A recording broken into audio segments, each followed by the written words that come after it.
Welcome back to another episode of Consciously Evolving Enterprises, where we tell you a dramatic story that is based on true events.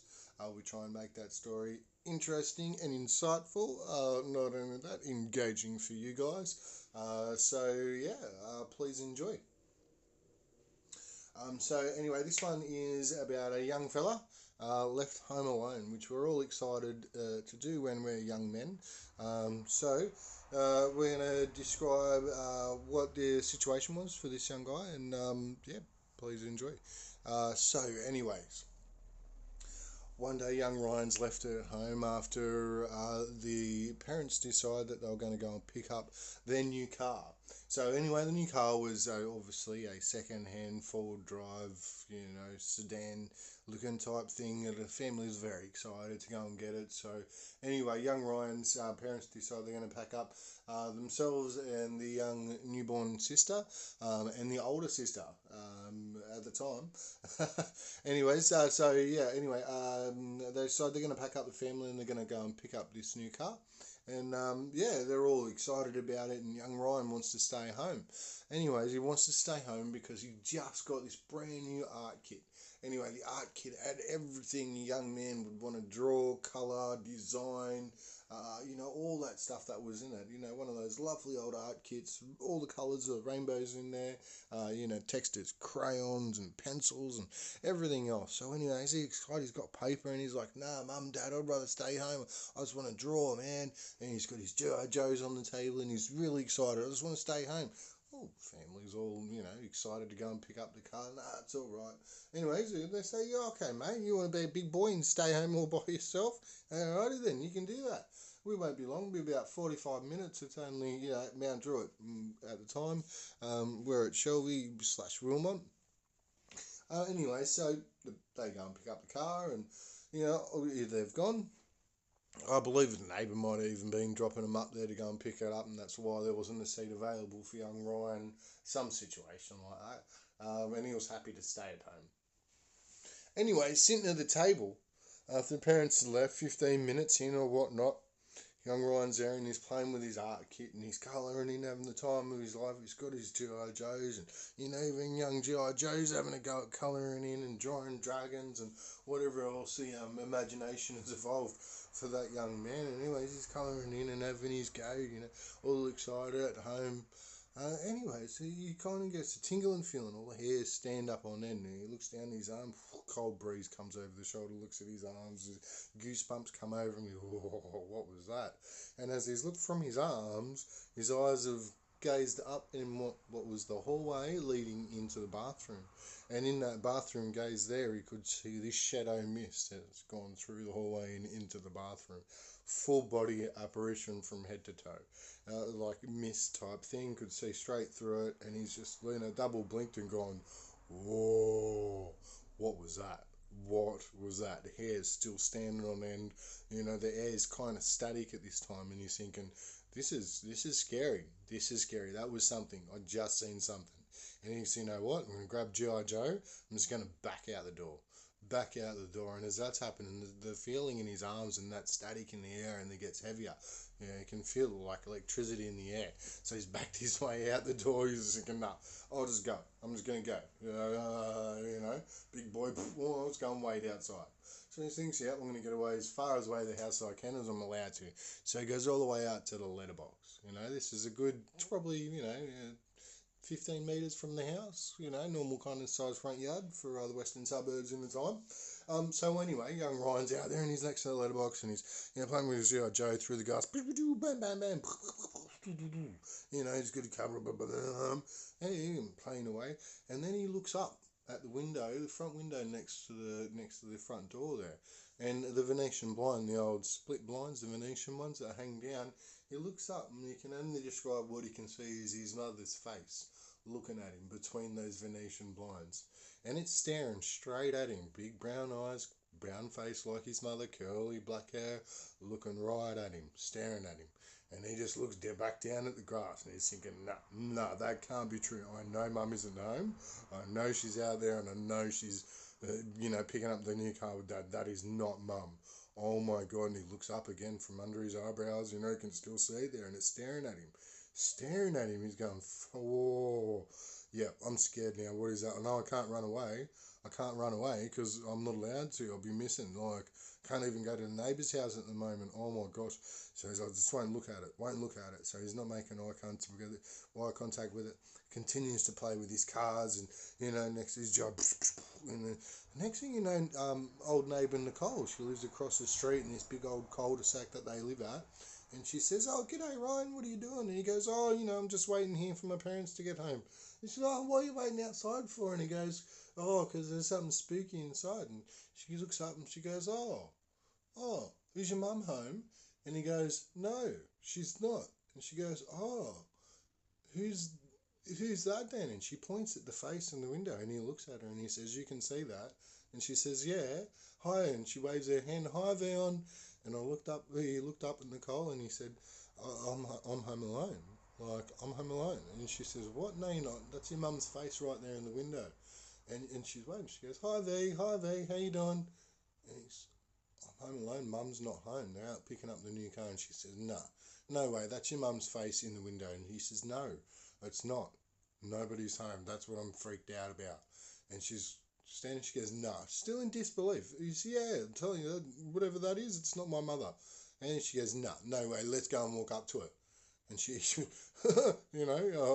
all right then. So they both link arms. Nicole and Ryan link those arms. Anyways, one step after the other. They go, all right, one step closer. It's still there. Two-step closer. It's still there, looking at him, staring at him between the Venetian blinds as they get closer.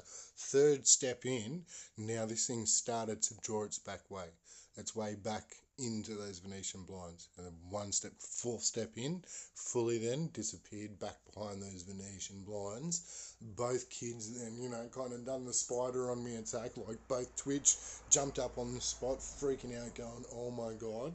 Almost instantly after that, both standing there in, that kind of, arachnophobic moment. Then the parents pull up in this brand new four-wheel drive sedan looking thing, hanging out the windows, all woohoo, look at us in our new car. And then, Ryan runs up and he says, I've just seen this, they're not wanting to listen, they just got their new car. And then they're dismissing him. He's going, no, listen, guys, I've just seen something really scary inside. Nicole's there going, I seen it. It was your mum's face. It was Vion. It was her face in the window. And then, the father's there and he's going, nah, come on, guys, what? Nah, come on, look at the new car, no, don't worry about it. We've got this new car.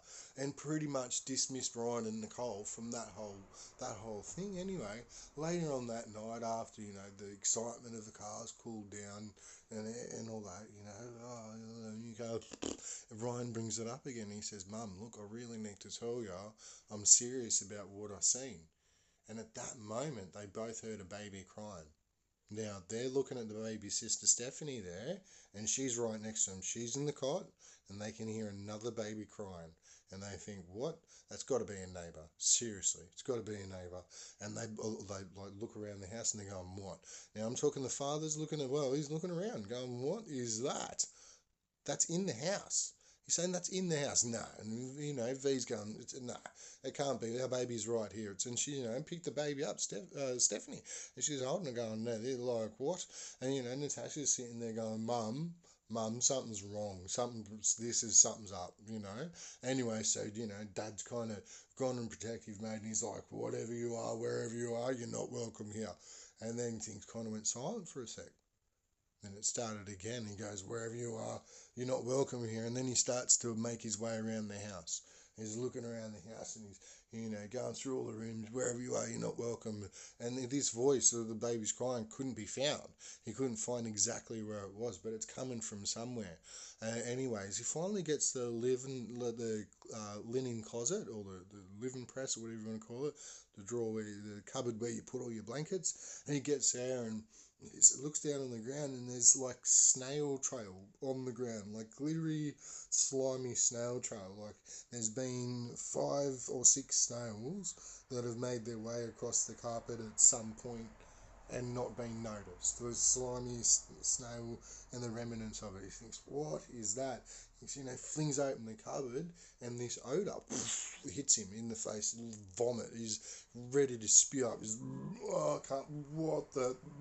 Only days before that, young Ryan was playing hide and seek and hid in that very cupboard, and there was no smell in there. Nothing ominous, nothing that smelled dead, nothing that smelled like he described as dog shit, vomit, and death. And he's there, and what the. Anyway, so he slammed the cupboard closed. And goes, V, there's something wrong in that cupboard. And she's like, no, I'm a good housewife. There's nothing filthy in there. So they both decide then they're both going to go in there and start ripping everything out. And they rip all the stuff out, empty it out, nothing. There's nothing left. There's everything's out on the floor, and there's nothing left in the cupboard. And the smell's still there, but there's nothing to give the smell. So anyways, they're thinking, no, all right, we've got to call, a plumber, or we've got to call, the landlord at this point, because this is wrong. Anyway, so, pack all the stuff up in a bag overnight. They decide they're going to air the cupboard out. And, anyways, later on that night, everyone's in sleep. Ryan's in bed, and he's thinking, I can't really sleep that much. And he's looking out, and his door's open. And he's looking at his door, and he's thinking, is that moving? Is that moving? And he's looking directly at his door, and his door's swaying ever so slightly, back and forth, back and forth, back and forth. And he's like, no, I must be like half asleep. No, that's not really happening. It's back and forth, back and forth, back and forth. And he's like, no, I'm just too tired. So he rolls over and just going to go to sleep, it's rustling on the window from the trees outside. And, he's thinking about his door, and he peeks over his shoulder, and it's still rustling back and forth. At that moment, he heard his dad get up and get out of bed, and, usual midnight urination. And his dad walks past like nothing else. Door's open. Anyways, walks in, does his business at the same time, Anyways, he's coming back across, and I remember his shadow kind of passing and then coming back. And then young Ryan's like, I remember his shadow, like, he passed, and then he took 2 steps back, and I was kind of thinking, do I look, am I in trouble because I'm not asleep? Am I in trouble? Oh, because I'm not asleep, I'm going to be in trouble. I'll just pretend to be asleep right now. So young Ryan's there, and he's pretending to be asleep while his dad's standing in the doorway. And he's thinking, can he see that? He might be looking at the door. He might be watching the door sway back and forth, and I'm going to say, I can see it too. So young Ryan's then kind of, pried his eyes open and kind of then looked over, and, his dad's still standing in the doorway in disbelief looking at him, and he's like, hey, Dad. And his dad's blinked his eyes twice and gone, son, come here. Come here. And he's going, what? I'm going to get a slap upside of the head because I'm not asleep. No, Dad, nah. No, son, seriously. Just needs you to come here, mate. You're not in trouble. Just come here. Anyway, so young Ryan jumps off the bed, makes his way over to his father. His father, hugs him next to the hip, and he's thinking, fucking, this is strange. Dad's not usually this comforting. Like, oh, fuck. Like, he's going to slap me upside the head at any moment now. He's going to fucking tell me I'm a dickhead and, go back to sleep. Anyways, and he says, look, you can sleep in our bed tonight. And young Ryan's thinking, what? Right? You never sleep like what? You never ever let me sleep in your bed, and you're inviting me to go and sleep there with your mum tonight. What the? And he goes, no, mate, look, just come with me now. You're coming to sleep in our bed. Yeah, all right. Anyway, so he said, yep, just sleep next to me, mate, right here. So young Ryan, the girl's up next to him, dad next to mum and everyone like that. There's too many in one bed. Anyways, during the night, young Ryan's, half asleep, and he's like, like it was a waterbed at the time, so not only was it foreign, it was really uncomfortable, and still, he's not managing much sleep. And he described what he said in a half a dream. He looked behind the door, and he could see a gremlin face. He said, now this thing had, white, big, white eyes, green pupils in the middle type thing. It looked like a sick little man with red hair. Very, old and wrinkly in the face, very sick looking, rotten teeth, and those big white eyes with the green pupils just kind of staring out behind him as its claws creaked around the outside of the door. And, he's kind of shitting himself at this time. He's going, oh my God, like, no, I'm not tripping. This is something like, oh my God. So he rolls over and he's just thinking, nah, face in the pillow, just get through tonight. Get through tonight. So, anyway, so he does. Puts his face in the pillow and he just thinks, you know what, that's it, I'm going to get through tonight. So he does. Waking up the next morning, a bit refreshed, thinking, got a couple of hours sleep in. Anyway, his dad's there and his dad's having coffee. Wait, big time for Ryan. Sister is normal, mum's in the kitchen. And he says, mate, look, do you know why you needed to jump in my bed last night? And young Ryan says, nah, Dad, why? Why is that? I thought I was in trouble because I couldn't sleep. And he said, no, mate, look, what I need to let you know is that I seen a girl on the end of your bed. And young Ryan's like, what? What do you mean, a girl? And, young Ryan's thinking, what, a good-looking girl? And he goes, no, I'd seen her and she had, long red hair. And he said half her face was burnt and she was in a white nightgown and she was just sitting there and she was smiling at me. And young Ryan's kind of just froze inside going, like, I know something was up that night. I knew, like, something was wrong. So anyways, he's, trying to gather himself after his dad's told his story with, almost that sneeze feeling in his eyes. And he's going, well, that's a lot to take in. Anyway, so Dad takes another sip of the coffee and Ryan kind of takes two stirs of his Weet-Bix and he's looking at his mum and she's in the kitchen and she's frying up something in a fry pan, bacon and eggs, whatever it might be. And the next thing you know, the kitchen exploded.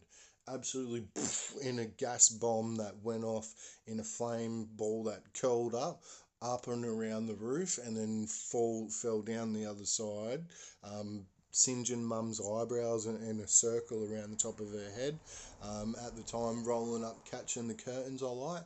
So they just singed like nylon, and the fireball like soot kind of darkened everything in that room. And it was a 3-second explosion that would boof like that, and then this fuel of gas just was coming out from behind the oven. And we're just like all looking at each other, all in this moment of what just happened. Like our ears are gone, we're looking and we're going, what is this? Young Ryan's trying to gather himself, and and Dad's pretty cool in these moments. And Dad's out, grabs V, kind of grabs her, puts her down, puts the rug that's on the floor over her head, gets her out the door, and young Stephanie's out the door as well. And Ryan's out there and they're watching their house burn down. This kitchen's on fire, full of blaze. They can hear the ambulance coming in the far ground, and they can hear someone almost inside saying, "Get the child out! Get the child out!" And they're like looking around, and they're going, "No, all of our children are here." And this voice continues to say, "Get the child out! Get the child out!" And they're like looking around, and this is all the neighbours that are gathering and looking at the fire, and they're looking at each other going, we're not the ones saying this. Is there somebody still in that fire? And, someone yells out, is there somebody still in there? And then the voice says, get the child out, get the child out. And then, the fire brigade come rolling down the street and then it overpowers whatever other sounds they can hear. And they kind of told the fire brigade, look, we think there's someone still in there. Everyone's accounted for that was in this fire, in this explosion. Anyways, and we can still hear someone. Fire brigade goes in, they put the fire out, and they explain that there was actually a gas bubble in the line, and that bubble built up until the point where the bubble in the rubber exploded, and when that gas hit the flame, obviously an explosion happened, and then actually ignited the rest of the line, fueling the fire that happened. Anyways, there was no one else inside as they described. They put the fire out, and that was the cause of the fire. And kind of the family after that, a bit hesitant to continue to live there. So they did apply for a transfer to go at another place not long after that. But, it took a few months of living in our household and a few more of those supernatural coincidences happening before they got to move out. And young Ryan was quite in a, in a state of development, of imagination, and not only that, he also was aware of what was going on amongst him in that house. So he started to recognize some of the signs and, the things that were going on